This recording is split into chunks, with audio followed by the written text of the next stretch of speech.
Muito bem, pessoal. Meu nome é Denis França, sou professor aqui do QC, do Aula de Direito Administrativo, e vamos agora, dentro aí do controle da administração pública, conversar sobre o controle administrativo, legislativo e judicial. Vamos lá?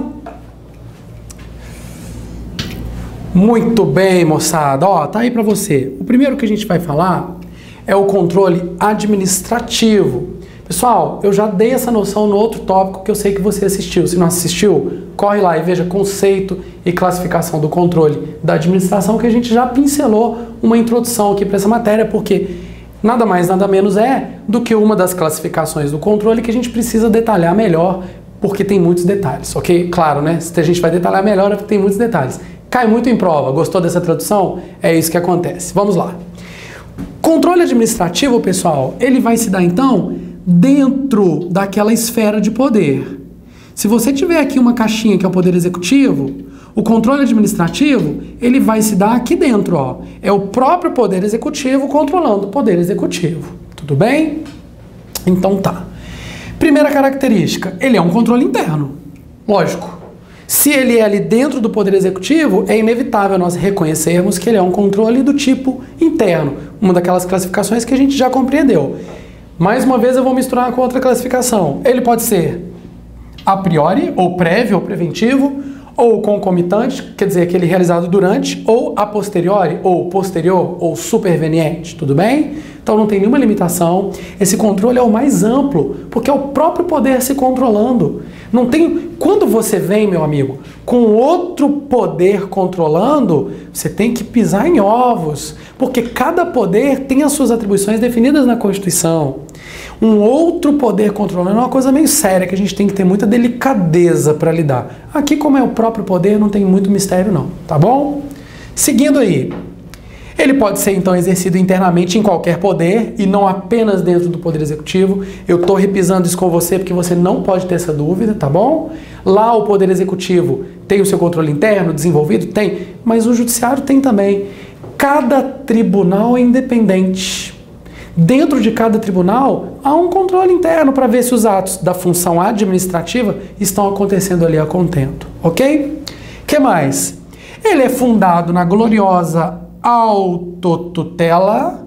O que é autotutela? Súmula 473 do STF e artigo 53 da Lei 9784 de 99 falam da autotutela, que é o quê? Você está diante de um ato administrativo ilegal, você mesmo deve declarar a sua nulidade. Não precisa pedir a benção para ninguém. Não precisa ter uma ordem da função judiciária, uma ordem judicial. Você está diante de um ato, poder, que não é mais conveniente, mas ele é legal, você pode revogá-lo porque é um ato discricionário, você pode fazer por si mesmo. Então, a administração tem o poder de revogar os atos considerados inoportunos e tem o dever de revogar os atos considerados ilegais. Muito tranquilo isso aí. Tudo bem? Então, essa é a ideia da autotutela. E ele abrange, isso aqui é muito legal, muito importante, aspectos de legalidade e aspectos de mérito, amarelinho para mérito. Por quê, meu brother? Olha só, o aspecto de mérito, oportunidade e conveniência não está à mercê de um sujeito lá de fora. Então imagine um ato administrativo praticado pelo Poder Executivo, legal, consentâneo com os princípios, mas que tinha duas soluções. A análise de mérito levou o administrador a adotar uma delas. Meu irmão, dentro do poder, sendo um controle administrativo, não há nenhuma dúvida de que eu posso ter uma análise de mérito. Quem não pode palpitar nesse mérito aqui é o Poder Judiciário. Tá bom? Isso aí eu acho que já ficou muito claro para você. E, finalmente, ok, ele pode ocorrer por meio de recursos administrativos. Quando você, administrado, não concorda com uma determinada solução que a administração deu, por exemplo, você é multado, você recebe uma multa e fala, não, tá errado isso aqui, a sinalização não indicava isso, eu tinha direito de estacionar nesse lugar, etc, etc. Você pode entrar com um recurso contra aquela autuação. Você pode entrar com recurso contra a modificação no seu vencimento, você que é servidor. Você pode entrar com recurso contra o indeferimento do seu benefício previdenciário. Você pode entrar com recurso contra o indeferimento da licença para você construir a sua casa. Quando você recorre, você está forçando, é o recurso administrativo, não estou falando de recurso judicial. Você está forçando a administração a proceder um autocontrole também, um controle administrativo. Tanto é que às vezes você recorre e você alega assim, autoridade superior, dê provimento ao meu recurso porque foi negada o meu alvará por tal razão, mas na verdade eu tenho esse argumento aqui. Às vezes a autoridade superior vai pegar o seu recurso, não concorda com o argumento que você apresentou, ele realmente não é verdadeiro, mas encontra uma outra razão pela qual você tinha direito a ter o alvará. Já imaginou isso? Isso é possível? Quer dizer, você recorre por uma razão, mas acaba tendo um outro resultado?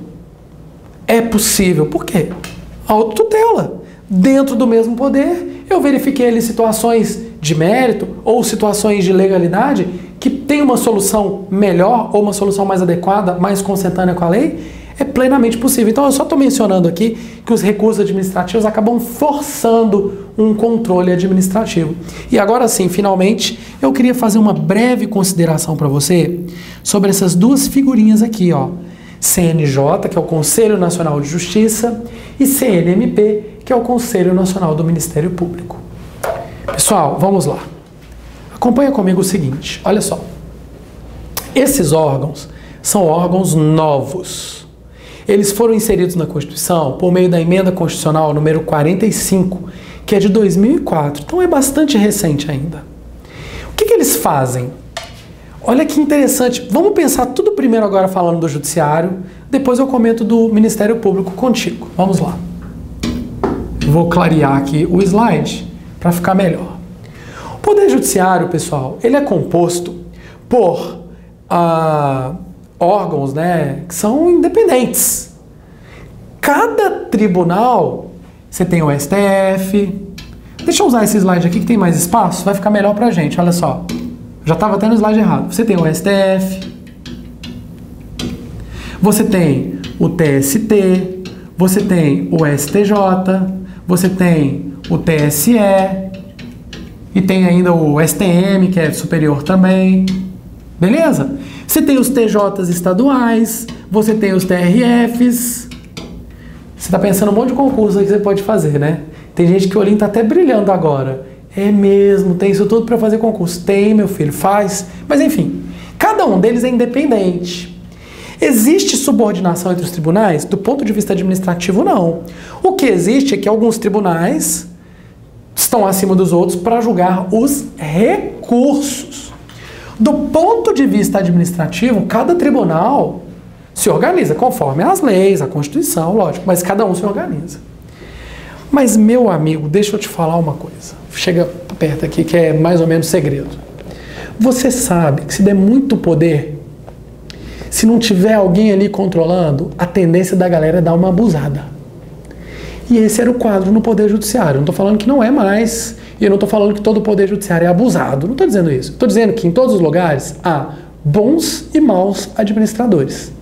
Há administradores que utilizam a administração para os devidos fins, ou seja, atender o interesse público, e há administradores que não estão tão ligados assim. Não é verdade? Então, olha só. Percebeu-se que os órgãos do Poder Judiciário estavam livres demais. Então, tem órgão do Poder Judiciário que só funcionava de 9 da manhã às 11. Tem órgão do Poder Judiciário que o juiz dava expediente de 15 em 15 dias, lá no local. Tem órgão do Poder Judiciário que não punia os próprios juízes que cometiam irregularidades, porque acabava tendo um certo corporativismo, por mais drásticas fossem essas irregularidades. E por aí vai, fraudes em licitações, tudo isso dentro dos tribunais, você pense só. Por diversas razões, para dar um melhor controle à atividade administrativa do judiciário, porque na atividade judicial, eu vou dizer mais uma vez para você, os recursos é que vão controlar. Você não gostou da sentença do juiz? Recorra. Não gostou da decisão do tribunal, do acórdão? Recorra. Ah, mas não cabe mais recurso. Paciência, meu irmão, reza, pede pro Papa. Mas aí acabou. Tem um limite dentro da correção aí da atividade judiciária. Mas no aspecto administrativo do Poder Judiciário, criou-se então o CNJ, que é o Conselho Nacional de Justiça, que na na verdade, não é um Conselho Nacional de Justiça. É um Conselho Nacional do Poder Judiciário, da função administrativa do Poder Judiciário. Qual que é a função dele? Controlar todos esses órgãos aqui.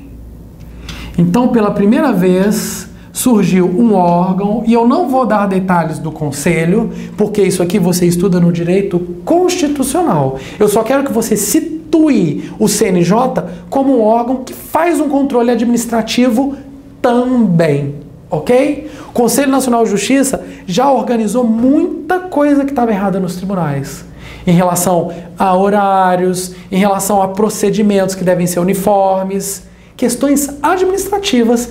Ele também vai alcançar questões aí judiciais, questões constitucionais. O que eu quero que você veja é que ele tem essa capacidade de fazer um controle administrativo e ele é novo.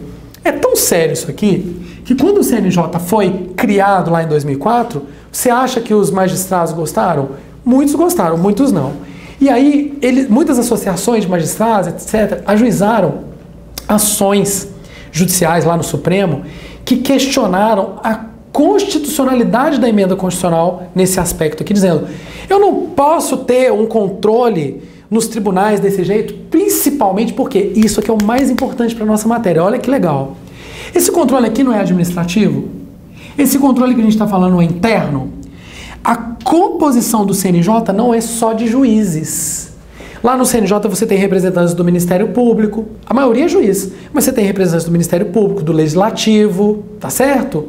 Que na verdade dos cidadãos e tal. Enfim, não vou trabalhar a composição contigo. Eu quero que você saiba que por esse foi um dos fundamentos, dentre outros, pelos quais alguns órgãos disseram: não pode ter esse controle uniforme do judiciário, porque os órgãos do judiciário são independentes. Mas o Supremo Tribunal Federal falou: o CNJ é constitucional, sim, e a maioria dos seus componentes é do próprio poder judiciário, então não há nenhuma ofensa à separação dos poderes. É um controle interno do judiciário, porque o CNJ ele está dentro da estrutura de quem? Do Poder Judiciário. Se você for pegar na sua Constituição, o artiguinho que eles colocaram, o CNJ, se não me falha a memória, é o artigo 102A, eles enfiaram ali no meio do artigo, depois que fala do Supremo Tribunal Federal, tá bom? O Supremo Tribunal Federal é que não pode ser muito controlado pelo CNJ, porque o Supremo tem que estar acima de tudo, né? Mas isso é uma discussão mais para o direito constitucional. O que eu queria que você enxergasse nesse ponto, eu já te disse. Só falta eu te falar do CNMP. Gente, o CNMP é em tudo parecido com o CNJ. A única questão que eu tenho que detalhar para você é que há uma dúvida sobre onde que o Ministério Público está. Ele é Poder Executivo? Ele é Poder Judiciário? Olha, ele está mais para executivo, mas eu vou te falar uma coisa: o Ministério Público ele é tudo menos executivo. Por quê? Porque a própria Constituição Federal deu para o Ministério Público atribuições, prerrogativas, poderes, orçamento, capacidade de autoadministração. Então, no final das contas, apesar de a Constituição dizer que os poderes são 3, legislativo, executivo e judiciário, muitos doutrinadores dizem: olha, ao Ministério Público não falta nada para que ele se caracterize como um poder. Ele é praticamente um poder independente, que também tem funções de controlar os outros poderes, que também pode sofrer um controle, e que do mesmo jeito que o Judiciário, o Ministério Público de cada Estado e o Ministério Público da União eram totalmente, cada um fazia do seu jeito. O Conselho Nacional do Ministério Público, então, ele vem estabelecer regras, não só administrativas, mas no que interessa para nós, administrativas também, para uniformizar aí, em alguns aspectos importantes, a atuação do Ministério Público. Tudo bem? Então, eu adicionei uma informação para você. Muitos entendem que o Ministério Público é quase um quarto poder, mas o importante, seja ele ou não um poder, é que ele tem plena independência. Ninguém manda no Ministério Público. Tem apenas mecanismos de controle. Por exemplo, a escolha do chefe do Ministério Público depende do chefe do Executivo.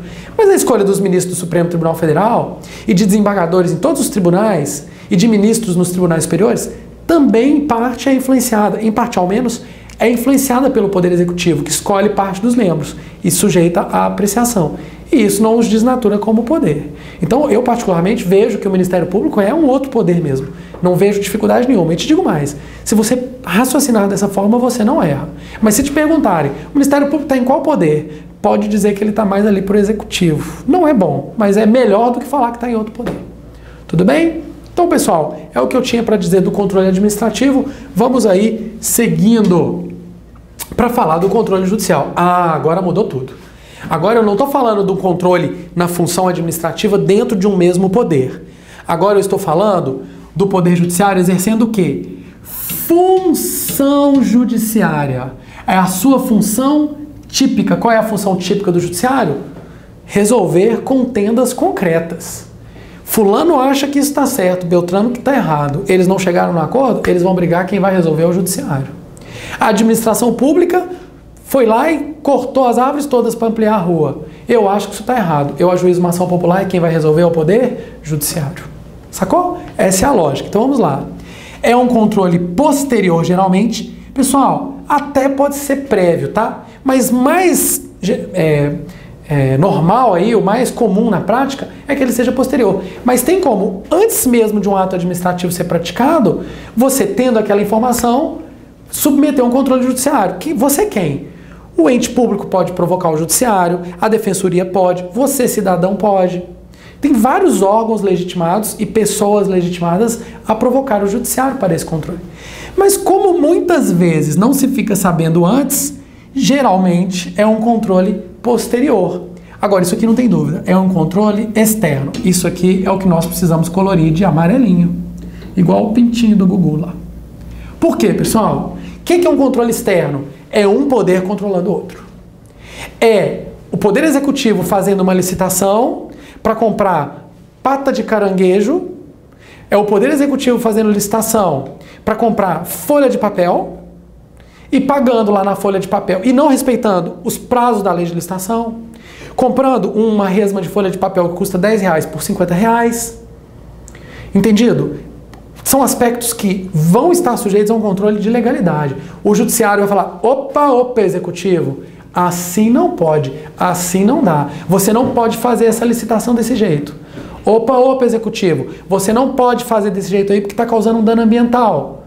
E a análise que eu fiz aqui, tem uma parte dessa análise que é técnica, que se misturar no mérito, o judiciário não pode entrar. Mas esse controle externo aqui, que vai pegar aí questões de legalidade, princípios, etc, é um controle que vai recair sobre elementos que vão indiciar nulidade do ato. Você não pode tomar essa providência. Você não pode alargar essa avenida. Por quê? Porque tem aqui todos os subsídios para dizer que essa medida é desproporcional, é irrazoável, é imoral, contraria a lei. Ah, o Poder Executivo fez a licitação porque ele vai construir uma usina hidrelétrica, paraná, fez tudo bonitinho. Não fez não. A lei fala que tem que ter, no empreendimento de grande porte, uma audiência pública. Não fez a audiência pública, tem um vício aí, não seguiu o rito definido pela lei. O Poder Judiciário dá uma liminar e suspende tudo, para tudo. Quer ver outro exemplo? Vou dar um exemplo do seu dia a dia. Você chegou para fazer prova de concurso público. Seu edital não falou nada. Você foi fazer uma prova lá para um cargo do Poder Executivo, seu edital não falou nada da sua roupa. Pô, tá quente, 50 graus, Rio de Janeiro, 50 graus. Você foi de bermuda. Eles te barram na porta porque você tá de bermuda. Você fala, meu irmão, não tem nenhuma lei, nem o edital me proibindo de vir de bermuda. Fala, pois é, mas não vai entrar não. O que você pode fazer? Você vai buscar o judiciário para suspender ou anular aquela conduta, aquele ato administrativo que te causou uma lesão. Tudo bem? Esse é o controle externo aí, judiciário. Pessoal, então o judiciário é uma característica dele, ele não age de ofício, ele tem que ser provocado e ele deve ser provocado por diversos mecanismos. Eu não vou falar todos, isso aqui exorbitaria muito da nossa matéria, mas eu pus aí os mais conhecidos, a ação popular, o mandado de segurança, muitas vezes você entra com mandado de segurança, concurso público mesmo, às vezes tem uma ilegalidade lá da banca, você faz uma redação, a banca divulga sua nota e não te fala as razões pela qual ela tirou pontos de você, você recorre, ela fala, seu recurso foi improvido e não te fala a razão. Já vi a Sesgran-Rio fazer isso no concurso da Petrobras, um verdadeiro absurdo. Você tem o direito de conhecer a fundamentação da negativa do seu recurso. Ela não ofereceu, não? Entra com mandado de segurança que o juiz vai obrigar aquela banca a apresentar as razões dela, tá bom? É um controle do judiciário na função administrativa, de selecionar pessoas ali por meio do concurso público. Ação civil pública, ação de improbidade administrativa e outros. Pessoal, controle judiciário, ele ocorre nos termos previstos na Constituição, que são muito amplos. Porque nós temos lá no artigo 5º, inciso 35, a cláusula da inafastabilidade da jurisdição. Então a maioria, praticamente tudo, pode se submeter a um controle aí do Poder Judiciário. Tem apenas algumas situações específicas em que não pode ir de cara no Judiciário, você tem que ter primeiro requerimento administrativo, é raríssimo, tipo no habeas data, ou situações em que a Constituição fala que tem que ser resolvido lá no Tribunal de Justiça Desportiva, que é um tribunal administrativo, antes de que possa ser provocado o Judiciário. São situações excepcionais, tá bom? E isso aqui é o mais importante, eu já falei, não pode alcançar o mérito, não pode alcançar o mérito do ato. Definir até onde vai o mérito e até onde não vai é uma tarefa hercúlea.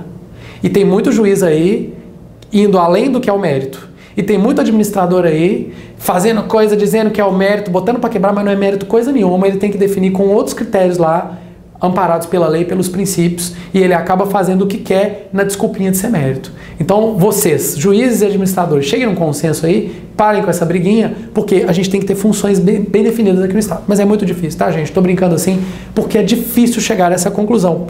Pra galera que atua isso no caso concreto, imagine pra você. Pra você, o que importa? Saber na hora da prova que não pode alcançar o mérito. Só isso. No caso concreto definir, meu irmão, são outros 500. E pode recair sobre os atos do Executivo, sobre os atos do Legislativo na função administrativa. E aí eu faço uma pausa. Tem controle do Judiciário na função legislativa? Tem, mas isso você estuda no direito constitucional. Ok? Aqui eu estou falando de um controle administrativo. Sem dúvida ele ocorre bastante amplo. E no próprio Judiciário. Quando o Judiciário está exercendo a função atípica de administração de si mesmo, é plenamente cabível aí um controle judiciário sobre ele. Ok? Eu já tinha dito essa ideia, já tinha adiantado lá no outro tópico também, tenho certeza que você já compreendeu essa ideia. Não é uma ideia muito simples não, mas ela também não é difícil.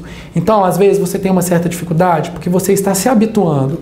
Se você está passando por aqui a primeira vez, assistiu a aula, faça muitas questões, vê como é que isso aparece, vê de novo um pedacinho da aula que você achou que não ficou tão firme ainda, você vai ver que seu conhecimento vai expandindo e você vai compreendendo aos pouquinhos, tudo bem? Tenho certeza que você vai ficar craque aí. E vamos então falar agora do controle legislativo. Pessoal, é uma função típica do Poder Legislativo. O Poder Legislativo tem essa função mesmo de controlar, isso aí é nenhuma aberração para ele. É um controle político, isso aqui é importante demais, vai ganhar coloridinho. É um controle político, ou seja, não é igual ao do Judiciário, que é apenas mais técnico. Legalidade, princípios, não. Esse controle aqui, ele alcança, sim senhor, o mérito. Do mesmo jeito que o controle interno, tá bom? Desculpem, muito cuidado com isso. Ele alcança aí o mérito do ato. Pode ser direto, que vai ser exercido pelos próprios órgãos lá do Congresso, as comissões, a mesa, tá certo? Por exemplo, uma CPI é uma comissão que vai fazer um controle. Ah, teve tal irregularidade lá nas licitações do Correio, do Ministério tal. Vamos montar uma CPI para investigar? Vamos. Maravilhoso. Controle direto legislativo. Ok?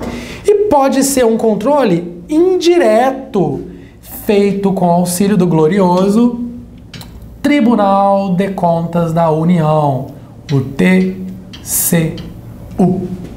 Mas a gente vai ter um tópico aí para falar mais um pouquinho sobre os tribunais de contas. Tudo bem? Pode ser prévio, concomitante ou posterior, não tem nenhuma dificuldade sobre isso, não precisava nem ter falado. E eu trouxe alguns exemplos aqui. CPI, que eu já tinha acabado de comentar, convocação de ministro, que eu já comentei também num outro momento, que seria o quê? A Comissão de Educação quer convocar o ministro de Educação para saber dos problemas do Enem. Ela vai aprovar um requerimento, o ministro vai ter que dar uma satisfação. É isso aí.